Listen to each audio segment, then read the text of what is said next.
survey. Sorry, that was me. My fault.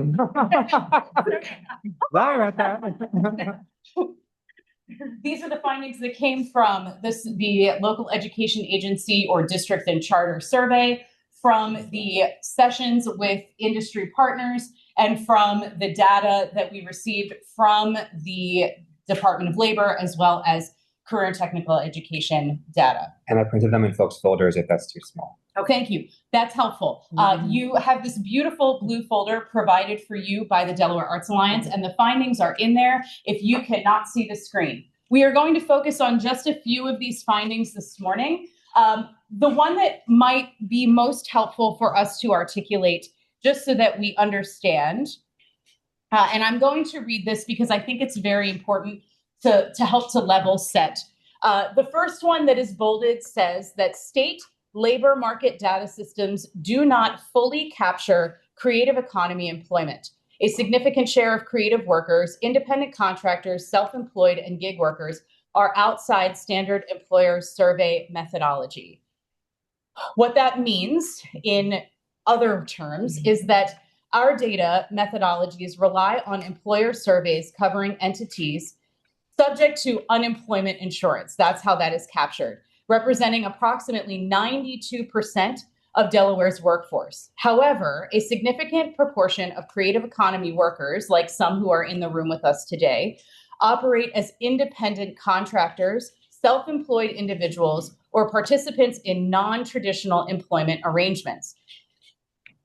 When the Delaware Arts Alliance focused on the CREATE plan, it found that 70.7% of creative economy businesses are small businesses, and that the Arts Pathway Forums confirmed that contracted or gig work is more common for artists than traditional W-2 employment. This limitation is consistent with national data constraints.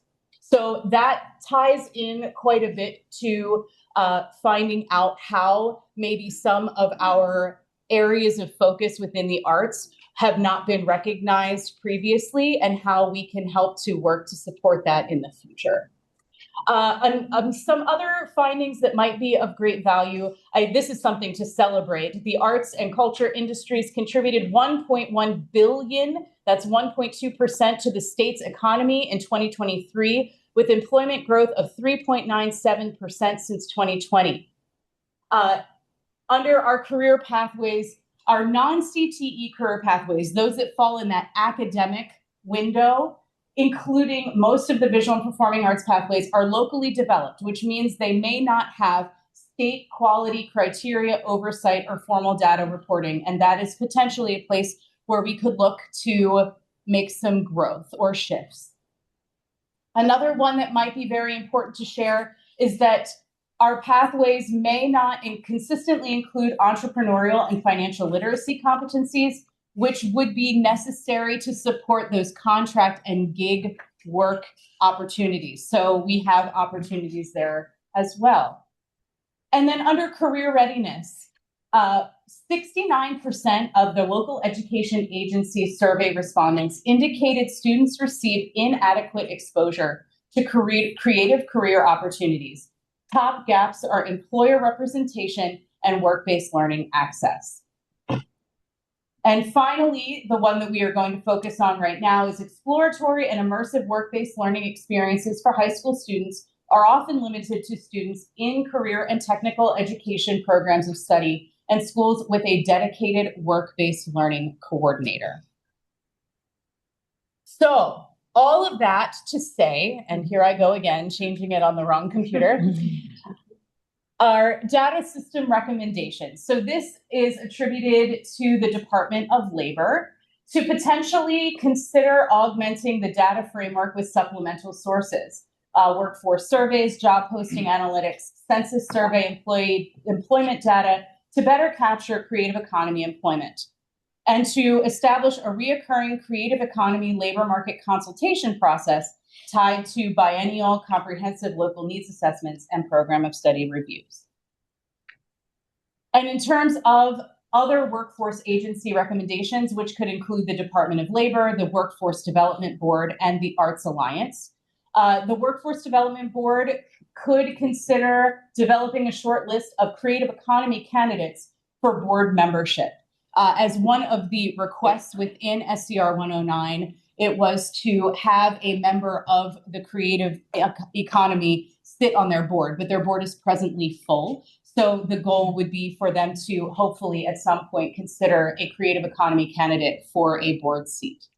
The Department of Labor to engage in creative sector employees in registered apprenticeship development per Executive Order 1, including publicizing 29 different apprenticeable occupations. Introduce legislation to ensure sufficient human and fiscal resources to sustain registered apprenticeship programming. And finally, for the Department of Labor, Division of the Arts and Arts Alliance, as well as the Department of Education, to develop a creative economy career awareness strategy and resources for our educators, counselors, and families. Finally, our last bucket deals with career readiness recommendations. And there are 4 of them as well to ensure that all public high school students have access to high quality career and technical education programming that incorporates creative careers, strengthens employer representation in program advisory committees.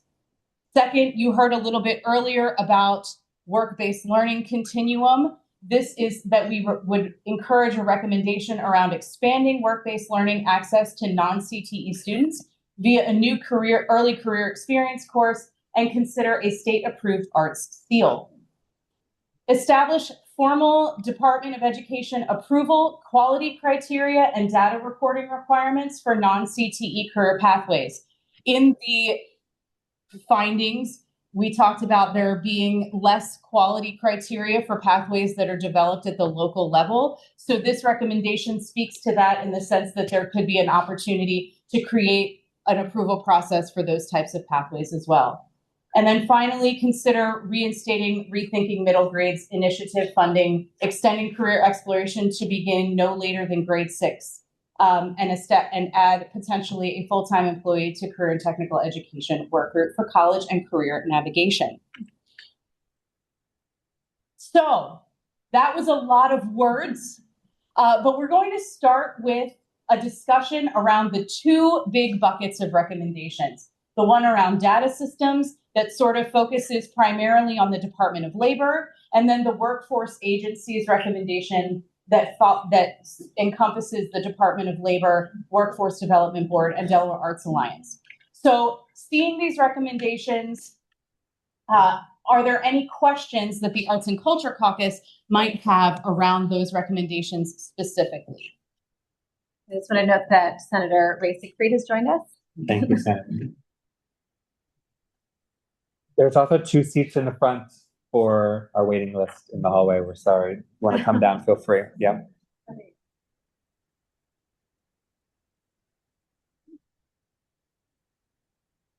A chance also for Don to choose somebody if you want to. Yeah.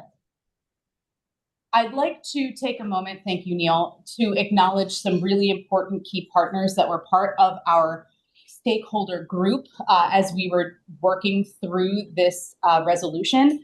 Gina Aurora from the Department of Labor is here with us this morning. And Dr. John Wickert is also, I think, here with us online. Yeah. Hi, John. And Jessica Ball from the Delaware Division of the Arts is with us this morning. Thank you so much, Jessica, for all of your partnership. And Andy Truscott from the Division of the Arts is also here this morning, who helped to support us through this work as well. And obviously Neil from the Arts Alliance and Jordan from the Arts Alliance, who were paramount in getting this work to move forward. So if there are no questions specifically around the oh, yes. So I'm a visual artist, teaching artist. It's looking at number 1 on the data system, talking about the data.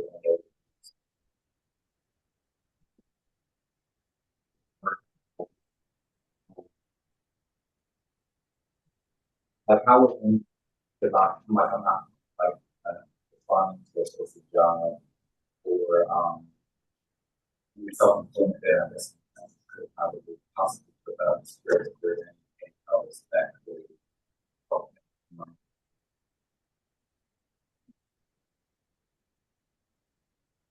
No idea. If they wouldn't hit any of those elements.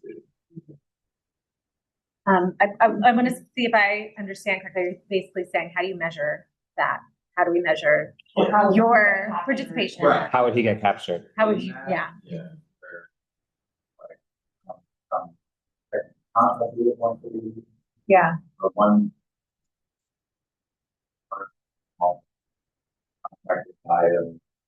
Hopefully, Mhm. creative fields of like creative kind of brand. Yeah. Dance Take many phases. So, Yes. yeah, I feel like you're hitting on the core, exactly the core issue. Like you've nailed exactly what the problem is. Is that right? That is presented. That we're trying to Yes. solve. Yes. Yeah.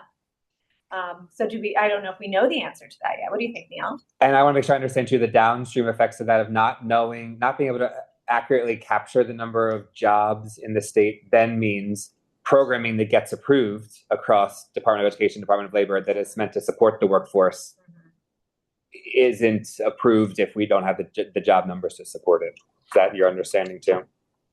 Yes. And Gina, do you have anything you could share there in terms of our amazing question? Sure, and that is a great question. The Department of Labor is funded federally. I'm sorry to interrupt you, Gina. There's like a microphone that if you wouldn't mind making it green, our friends on the Zoom so they can follow along. Thank you, Gina. Thank you. So again, great question. The Department of Labor is funded primarily with federal funds, and especially with the Office of Labor Market Information. It's with the Bureau of Labor Statistics. So the best way to do this is, in my opinion, is independently. So there has to be an additional source so that the restraints of the funding and the guidelines that the Department of Labor is under with capturing information, specifically those that are eligible for unemployment insurance and a full-time payroll employee, that there would need to be some additional sources that would be able to capture that data. And the census is a great option, which would bring in different partners. Can I ask a question first and then you? And this is a way to loop John into who we're grateful is participating virtually. The recommendation that there be supplemental data sources implies to me that the Department of Ed maybe has flexibility to consider other data sources in what they look to when they're approving CTE pathways. John, is that accurate? And I guess talk to us about maybe what flexibility might exist, if any, on your end in helping approve school districts and schools' efforts to develop their local pathways. And hopefully you can hear me, because that was a long question to repeat. You sound fantastic, Neil. I'm happy to. Thanks for including me. You sounded better, to be honest. Our audio system is not great, so thank you for projecting. I appreciate it. Absolutely. So I think this is a great question. The short answer is Delaware utilizes what's known as a combined state plan for its workforce and education programs. And so that combined plan touches labor and the Delaware Workforce Development Board, and then also career technical education programs of study. So we in education actually use the data that's provided through Department of Labor mechanisms, because that combined plan requires us to be aligned in how we use all of this. So the Department of Education actually does not source its own data. We use the data that comes through the activities conducted by the Department of Labor, and we're required to do so. The one place where there is some flexibility that we build in within our office, and unfortunately, I don't know how much it helps you here, are like emerging sectors or enabling sectors. So like early care and education would be a good example, right? Like some of the data, the metrics that need to be met aren't met, but because the Workforce Board has identified it as necessary for Delaware's economy, then we have some latitude in waiving some of those requirements. But our hands are very effectively tied to our work with the Workforce Board and Labor under the Perkins Federal Program and the Workforce Innovation Opportunity Act. It's a phenomenal question, O'Neill. Thank you. That's helpful. When's the next opportunity to help impact for those in the room that maybe want to expand definitions? Like, is there a time in which the plan is rewritten, or it's locked in place from now until Perkins gets reapproved? So the plan is renewed every 4 years with an opportunity to update every 2 years, but the funding is what binds us. The federal funding that we receive with like what John said, with the Perkins and the Workforce Innovation Opportunity Act, and also with Office of Labor Market Information. It's with the Bureau of Labor Statistics. So it's the different funding sources that tell us what we can and can't do, and what we can and are able to collect and use, and what we have to report on back to the federal government. I think Kevin had a question, and then maybe move on.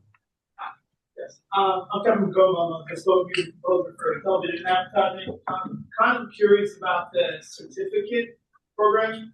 Like, so if you get the certificate, how does that apply to somebody? Like, let's say I went to high school and I got an art certificate. How would I apply that to like the work field? Part one of the question. Part two is like, I know that the CTE thing, like the registered apprenticeships, they have to be approved, like approved registered apprenticeships. How do can we like use the certificate to create apprenticeships? Right now, I feel like there's no art apprenticeship pathways in any of our career fields. If I want to teach somebody about sync music licensing, that's not an approved apprenticeship, so then they can't qualify. So I would just like to know the certificate, help us qualify for stuff. I would say bingo. It's like we planted you guys. That's a wonderful question, which I don't know I'll be able to personally give the full answer to, but it is reflective. We actually had the piece of legislation establishing that certificate, that seal, just yesterday in this room. And it was a really good conversation. And I think some of what I heard from my colleagues around the table, thank you, was the hope that the seal and certificate might be a good motivator and draw towards a pathway down the road. I am not the sponsor. We've got Senator Dan Cruz is in another caucus right now, and Representative Mara Gorman may be joining us. So they're the experts on that piece of legislation. Neil, do you have any, or actually, do you have any more details on how it might be responsive to his question? It's in your folders. There's a piece of legislation, SB 260, that was introduced by those sponsors that would establish a certificate of arts excellence, similar to how Delaware has a certificate of multiliteracy to acknowledge students. I think it's a first step in potentially helping motivate some of the things you're talking about. But if there's other things, Gina, that you might add on the apprenticeship front, there are apprenticeships that exist separate from that certificate. Whether or not they're in the field you're talking about maybe depends, yeah. Sure. So we have identified through this work with the Arts Alliance that there are 29 apprenticeable arts pathways for Delaware. And we are very fortunate that we are the Delaware Apprenticeship State Agency, that we can create apprenticeships in Delaware and give those to the federal government at USDOL to approve. So there's always those options. It's limitless. And with a registered apprenticeship, there are it's registered for a reason, so it's regulated. There has to be a certain number of on-the-job learning hours and related technical instruction. And so we can help employers and employer sponsors create those. That's like a 2-year process. We have apprenticeships that are 1 year. We have some that are 5 years.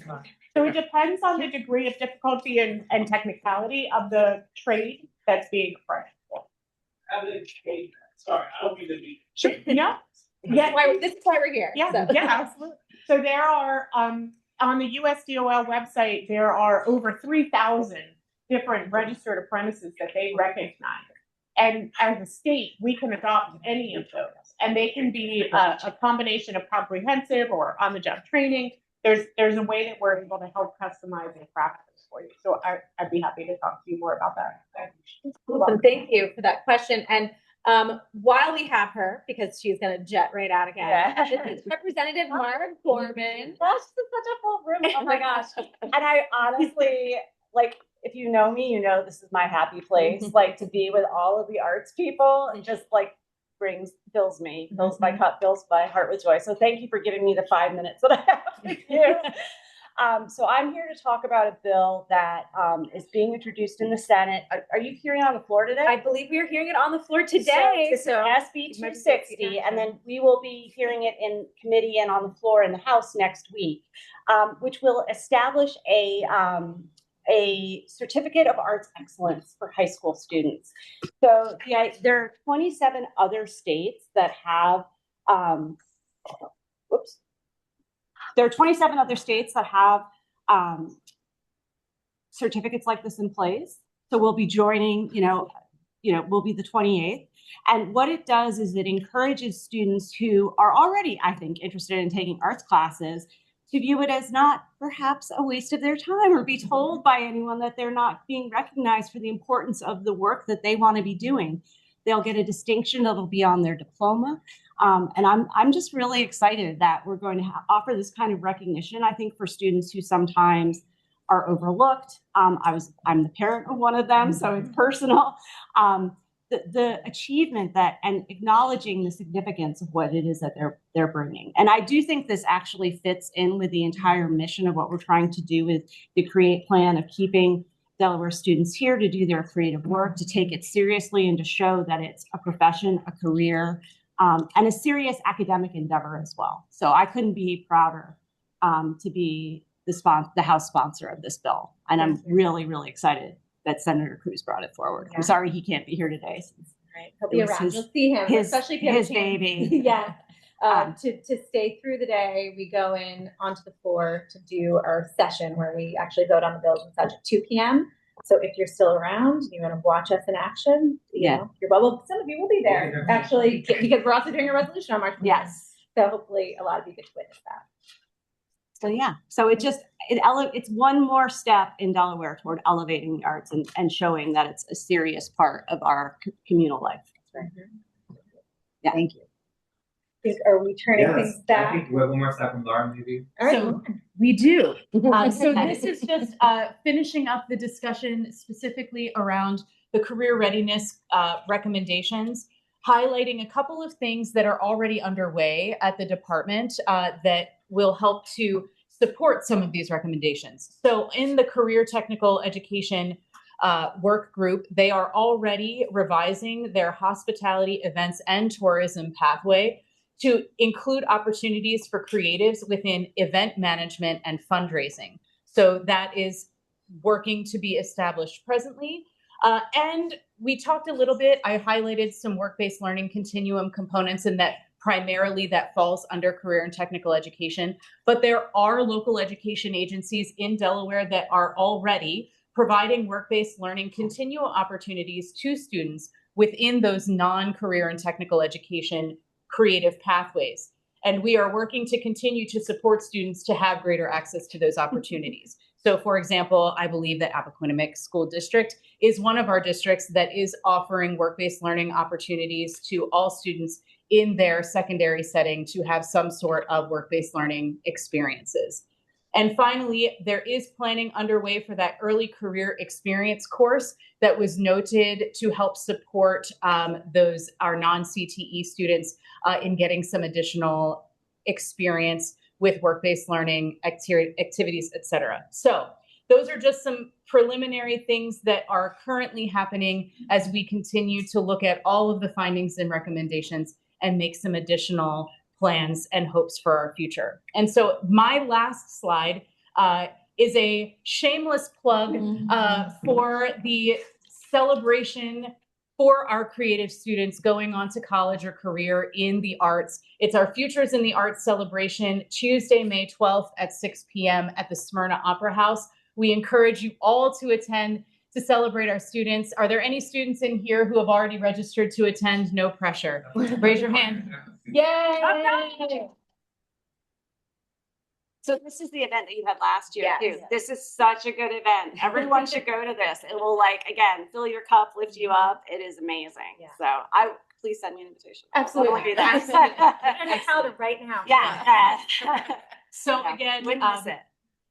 I am yielding time so that we have opportunities for panel discussion, but thank you very much for the opportunity to share. Thank you, Representative Gorman. Thank you again to everyone who served as one of our important collaborators of the stakeholder group for SCR 109. And thank you to everyone who has been supportive of this work moving forward to this point. Thank you, Dr. Conrad.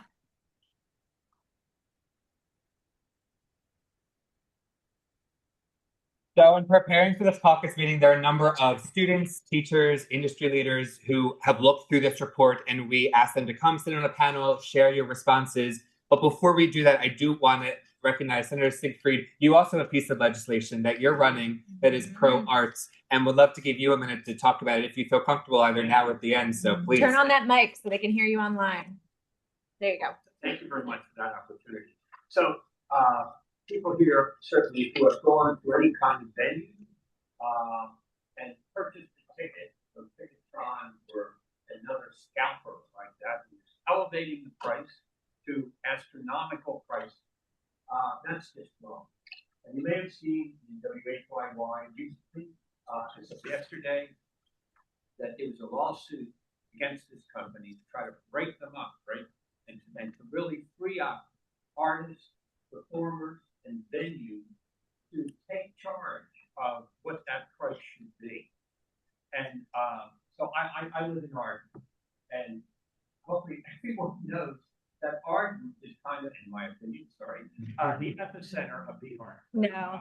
And Not an approved method, but Slide, we'll let it slide. We have over 100 years of art center. And you have more than one episode.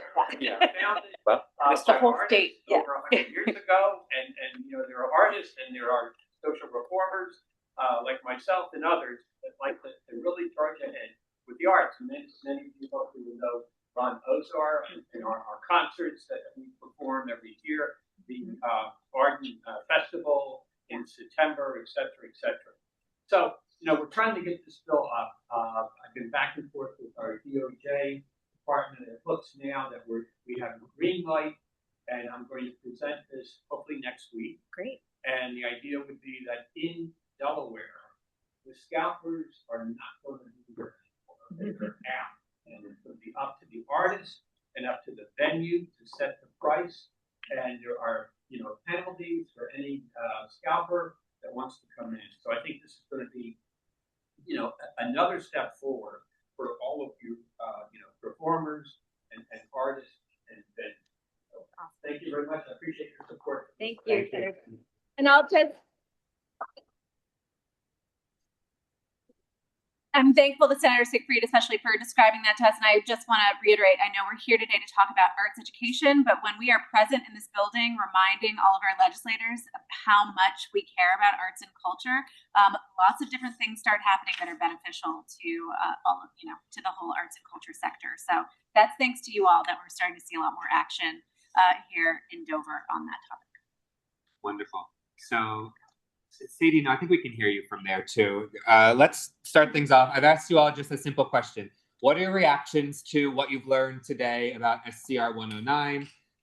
You know, reflect on what it means for you as a teacher, student, parent, where you see opportunities or challenges. So yes, Sadie and Noah, if you wouldn't mind introducing yourselves and sharing in response. Sure. Hello, everyone. I'm Sadie Andros. I teach theater at Cape and Lopin High School, and I'm super excited. My student Noah, who's a senior, is here. It's our opening night of the musical tonight, actually. Oh, so, I would say I've been part of some of our conversations leading up to this report, and I agree that a lot of artists do work in a way that is maybe not documented with a W-2. So seeing an effort to like kind of include those numbers, I think will be really helpful. And I would be remiss just to not put out, you know, I think theater education is so valuable. Yes, all arts education is. Recently at Cape and Lopin, we had Adam Welcome come and speak to our entire district, and he put up a list of like, what are the 5 career skills that, you know, a student needs to be successful? And every single one of those is happening in arts education, from collaboration to critical thinking. It just, I think, is so important. And whether you pursue arts as a career or you just are an artist in the community for the rest of your life, I think you'll really carry those skills with you everywhere. So I don't want to speak too much, so Noah has a turn. Well, once again, hi, I'm Noah. I'm from Cape and Lopin High School. When I was looking at this resolution, what stood out to me was the lack of apprenticeships. When I came into my senior year course selection, I was given no options regarding an art pathway course I could like intern in or help out with.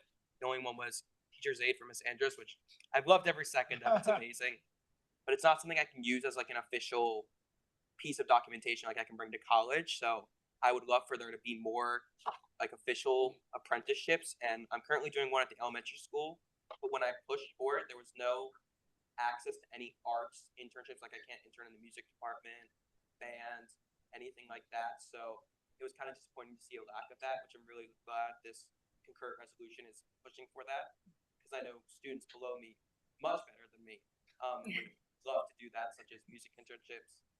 So all those I think are very important. Yeah, and Noah, I just want to brag on Noah for a second. He is the kind of kid who's doing stuff outside of the school day too. So yes, he TAs for me, but he recently is going to be stage managing for Milton Theater, and so he puts himself out there to get these work-based opportunities as well. So yeah, I would love to see more arts apprenticeships available at high schools. Thank you. Also instrumental in organizing our first theater workshop festival day for our theater students for the International Thespian Society. That push of how we and a future educator. Oh,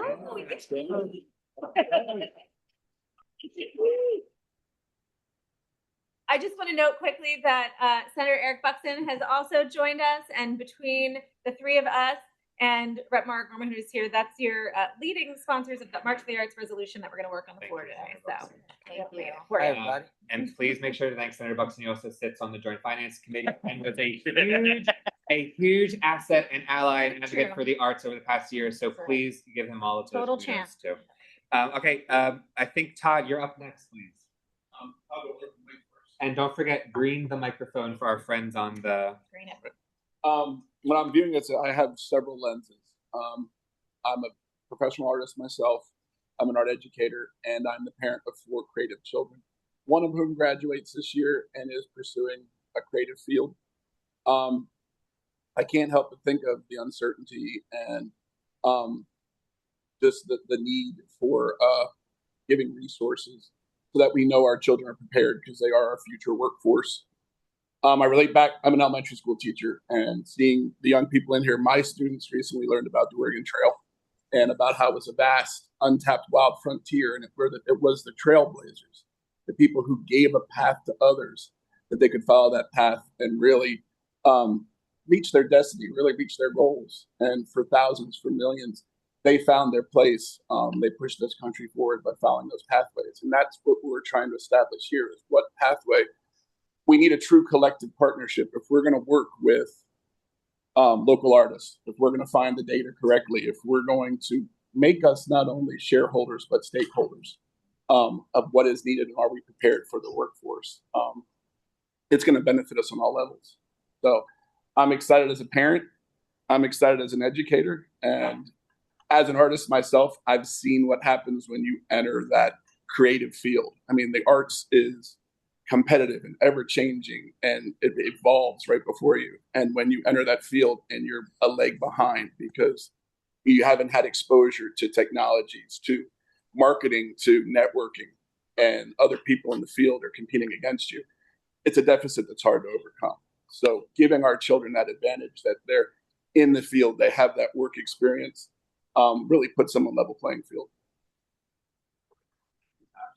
Did anyone else get chills? Yeah. Okay. Jackie, what's his name? I love that. Dr. Penn, I think it's their favorite thing. Yes, thank you. Carlton Cannon from the Cat Cowley School of the Arts. As you may know, in our school, it's a 6 through 12 school. And at our school, we have the 8 pathways that we have. We have visual arts, vocal, instrumental, piano, strings, as well as dance, communication arts, and of course the theater. And all of those things are interacting with each other and so forth. Something that came to mind when I was looking at the bill, Resolution 109, where it said a significant share of creative workers, independent contractors, self-employed, and gig workers are outside standard employers survey methodology. So we have many of our arts students that have graduated and gone on to do work and actually working in the field. So they do exist and they are successful. We also have some that have actually come back to teach at Cab Calloway that are now teaching at the school from whence they came. And I wanted to also mention, I think the gentleman that mentioned the music sync licensing. With that, in my field, I also teach a music business class. So we deal with mechanical licensing and some of the other issues dealing with music, with the music composition and audiovisual class. So it's starting. We still have much more to do, but we thank you for the support that you've done thus far. We're appreciative of that. And I'm looking forward to see how the certificate of excellence for the high school students works out. That sounds great. Thank you. If I can add a footnote, I promise I won't do this every time. But Cab Callaway is in the 3rd district, which some might call the epicenter of arts. I don't know, maybe. But just saying, our congresswoman, former state senator, Sarah McBride is a Cab Callaway School of the Arts graduate. So there's all kinds of fields that open up for students of the arts. Absolutely. Yeah, wonderful. Sorry. Tracy, would you go first next, introduce yourself? Sure. And click the green button. Hey, my name is Tracy Friswell Jacobs. I am just going to jump in here. First of all, thank you for all of the things that you are doing to support us in education in the arts in particular. I have a perhaps not so uniquely broad perspective here. Not only am I a theater educator, I teach theater at MOT Charter High School in Middletown, which is a charter school. I am also the parent of 2 dance artists. One of whom is getting his BFA in dance at Point Park University. The other who turned down $35,000 to Point Park University because she will be working on Disney Cruise Line. I am also the chapter director of Delaware Thespians, which is an honor society for high school students who excel in theater arts. But beyond those things, I'm also a small business owner. I own a business called Delaware Arts Conservatory, which is in Bear, Delaware. And I teach over 400 students, not me personally. I have a staff of over 20 that teach over 400 students from ages 18 months through adult. Please feel free to come take classes. And I was also, prior to opening Del Arts, a professional performer myself. I've done television, I've done film, I worked on cruise ships, we toured the world performing, my husband and I both, who moved to Delaware because me. And so we have kind of seen the benefits of the arts in our entire life, and we've made a career of them, which I think is where we need to sort of focus on this, right? It hurts my heart when I'm told that the data to substantiate an arts career pathway doesn't exist, or it's not really accessible to us, because I've done it. My husband's done it. My kids are going to be doing it. And it's really important that we recognize that career and technical education, that and is important. It's not just technical education. And that tends to be where we focus in Delaware. Career education does not just focus on the technical fields, right? I am at a school where we have a STEM academy. We have engineering, biotechnical education. We have pre-med type things.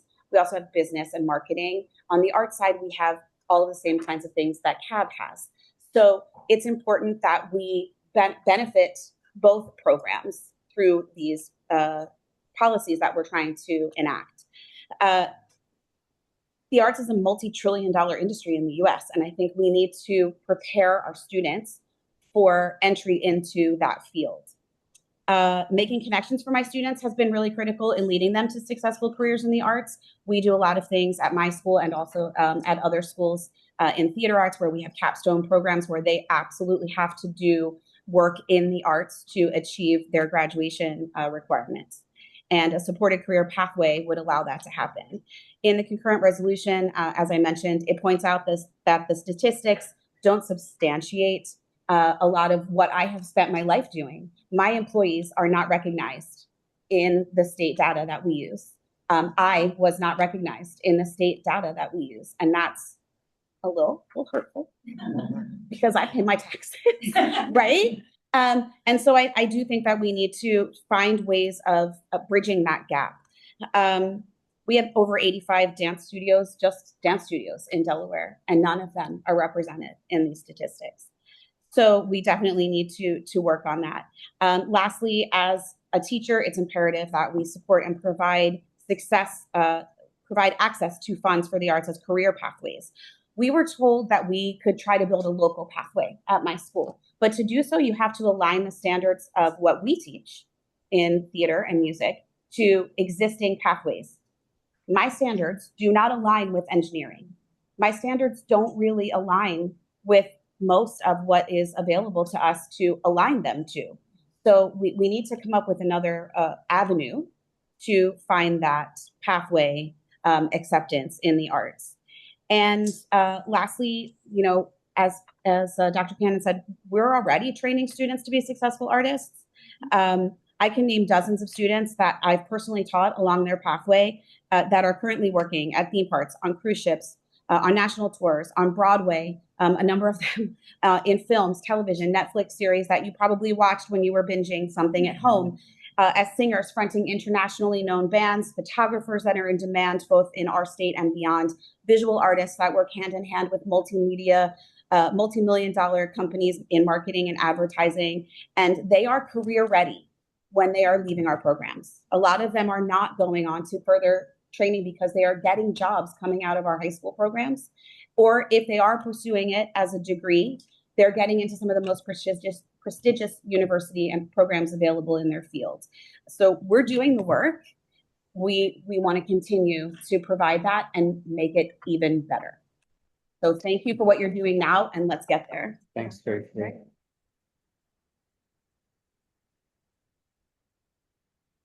Brittany and then Brian, let's close this out with a little bit of industry perspective too, for those not working directly in industry with any way. That's a helpful perspective to have. My name is Brittany Stanton, and I represent Elevate Vocal Arts, which is a fairly new organization in the state of Delaware. We're in our 4th year.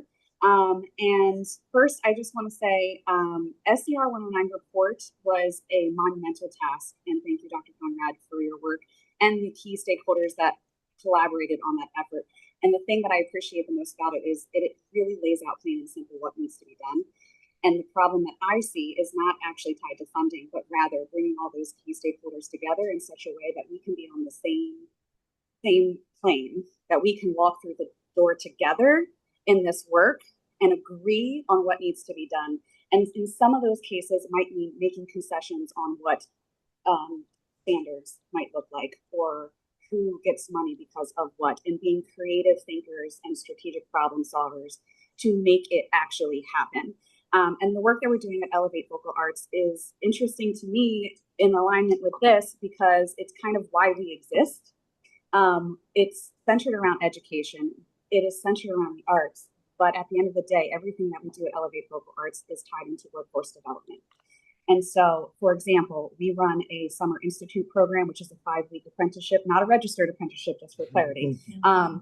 But it has turned into a very viable, expandable program that we are starting to think about how can we make this a registered apprenticeship.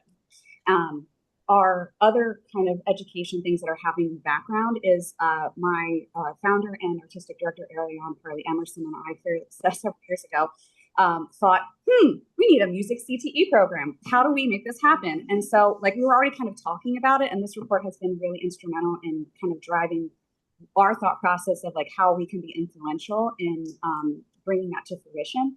And one of the things that I've been doing over the past several months is doing a fairly intense research around where are the arts CTE pathways across the United States, and where are there similar programs that we might look to try to build something of our own. And we have found a program in Rhode Island that we think looks and feels like what we would want here. And so I'm developing a case study with recommendations on how that might look like if we translate it into Delaware education system. So that is all to say, I see most from this report an opportunity to bring the problem of systems to a place where we can close gaps. But it really relies on everybody that is a key stakeholder being creative in how we approach this and kind of breaking out of the box of what have we defined this to be in the past and creating a new definition moving forward. And Brian, why don't you close this out too? And I think if you don't mind, part of your comments help make reference to the governor's recommended budget that for the first time introduces a proposed tax incentive for film, which is, I think, related to your industry a little bit, but help us show that there is industry here in Delaware. A little bit. Brian Market, CEO of Light Action Productions and general manager of the Pine Box Studios on the same campus in Wilmington. We've been creating taxpayers there for 40 years almost. And, this resolution for me, I mean, it spoke to me in that I immediately thought back to COVID. We were the first ones turned off and the last ones turned back on. And there were so many folks in our industry that weren't captured as part of this data. And that was the reason why we missed out on a lot of funding, because they're 1099s, they're freelancers, they work for us, maybe hundreds of days a year, but they're independent contractors. So maybe they aren't captured in the data of all the things that we do, whether we're setting up concerts or setting up events or anything like that. So, classifying that and making sure they're captured in that data. I mean, there's millions of dollars that businesses like mine contribute, and sometimes it's not captured, and that's a really important piece of this industry. Speaking to the tax legislation that's come in, I mean, so we're a new studio, and we're a bit of a unicorn on the East Coast. Currently, there aren't many buildings that have 80-foot high ceilings and can fit an entire arena show in there, or film a full feature length film in our facility, and we're the only one in the state of Delaware.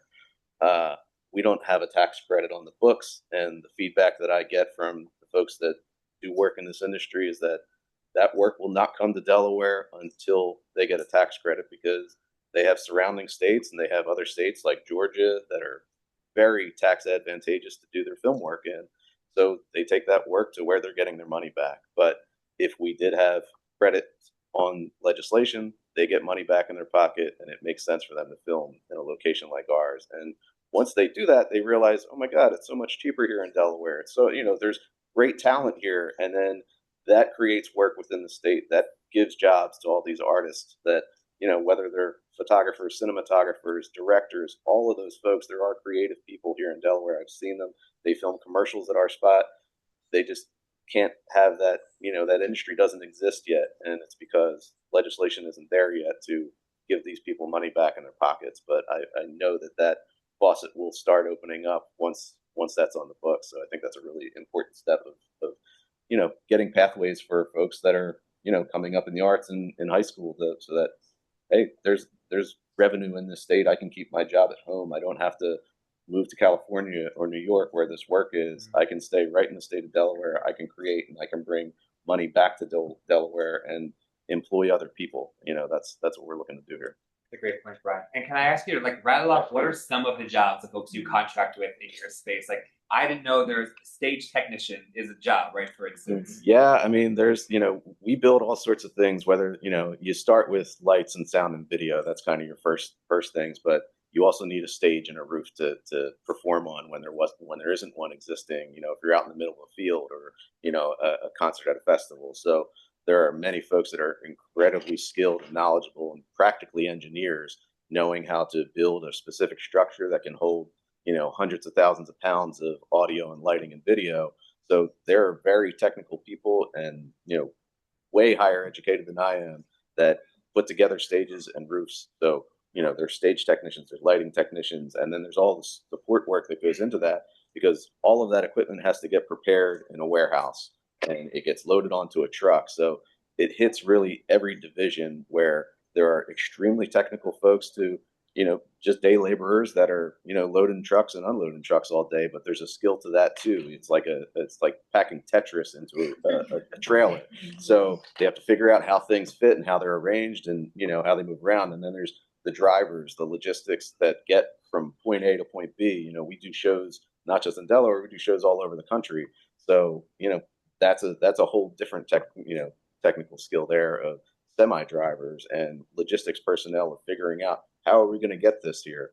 There are many technicians, riggers, all the folks that work for local stagehands unions, IATSE. I mean, we're training 100 people this week in our building because they're members of IATSE. There's a training fund, and they're getting skilled labor to step up in that organization where maybe they start out as just stagehands that are pushing cases, but now they've got training to put together scaffolding. They can climb towers. They can be riggers now because they've had 5 days of training in a facility like ours that was paid for by their union. So it all supports everything there. It's all connected. time, but I'd be remiss if Secretary Martin, you sat here so patiently listening to all these educators. If there's anything you wanted to comment, would love to give you the floor in response to anything you heard. Well, you hopefully all know that I have a deep passion for arts and arts education, and that when we have achievement in literacy and math, which most people pay only attention to literacy and math, we get there through the arts, and a robust arts and science education matters. In our strategic plan that you all got to hear about at the JFC recently, and we've been talking about the Delaware Department of Education strategic plan, building block number 3 is very squarely where arts education lives. This is about a well-rounded education, and that we achieve the results and the outcomes that students in Delaware deserve when we have the supports necessary in arts education, and I have a deep passion for it. So thank you for the work here, and thank you, Dr. Conrad, for getting this report ready, but also helping people understand in our strategic plan, we have bright beginnings, we have safe, supportive environments, we have great teaching and learning, fair opportunities for every student, and making sure that we do this in community with families and organizations as our partners. Those are our 5 building blocks. That's how Delaware moves, and we've committed to very clear outcomes. Every penny invested results in outcomes for kids, and outcomes don't happen when all students don't have the opportunities that they need to succeed. And I have seen it firsthand in the work that I did in San Diego when I was a principal, bringing arts education into an inner city school. That's where it started for me, and I've just expanded it nationally, seeing how it can work here in Delaware matters. Thank you. Thank you. From the department, we also have Joseph Halsky from the Department of State, who are over the overarching department in which the Division of the Arts sits. And, you know, just like you all have done so many amazing things already in the art space, I think Delaware does have a lot to brag about as well. But I hope this has been an education for you all kind of on how it functions from the state government perspective. Data is not the most exciting headline, but like we live by data in state government in a lot of ways. That comes with resources, recognition, and all of these other kinds of things. So we're excited about being able to build an even better context for you all to do what you do educationally and then professionally. And, you know, just because I'm going to be thinking about the Oregon Trail comparison all day, I do think, you know, I already think of creative individuals and industries as trailblazers, but, you know, we are in a time where a lot of things are changing really quickly. And I think the skill sets and the ways of working, which we're struggling so much to figure out how to measure, it really is the future. I think so many more people are going to be adapting to what this industry is already accustomed to. So I'm excited. I hope maybe we're a little bit on the forefront of being able to master that and make great things of it as a state. So that's my last footnote. Can I have 1 minute of logistics before you all close out the meeting? Right. There is a 1-pager in all of your folders that talks about and lists the bills we've talked about: Senator Siegfried's bill, Representative Gorman's bill, the film incentives. If you're meeting with your elected officials throughout the day, you can give them this leave behind, you call it, right? Like, hey, here's how you can support the arts. It's a quick leave behind. And we have to vacate this room, I was told, for Senator Buxton's House Caucus meeting that starts immediately at 1 o'clock. So please grab food on the way out. Our next thing, for those staying for the day, we are going to do a march for the arts, marching around Legislative Hall with the Rolling Thunder drumline from Dover High School. So please join us outside at 1:30. From now until then, don't leave yet, because I can't convene this meeting. I'm not in charge technically. They have to go. Grab food on the way out. But if you want, you can follow me to the Kids Caucus, which is just down the hall, because, you know, we're education. We're all about kids here.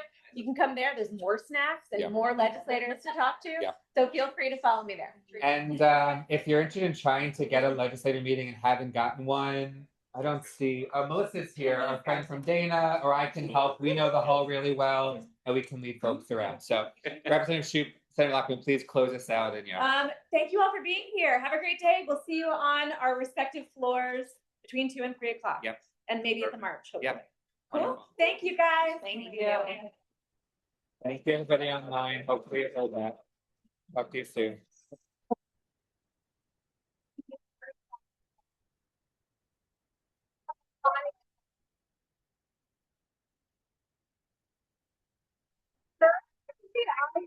We're gonna go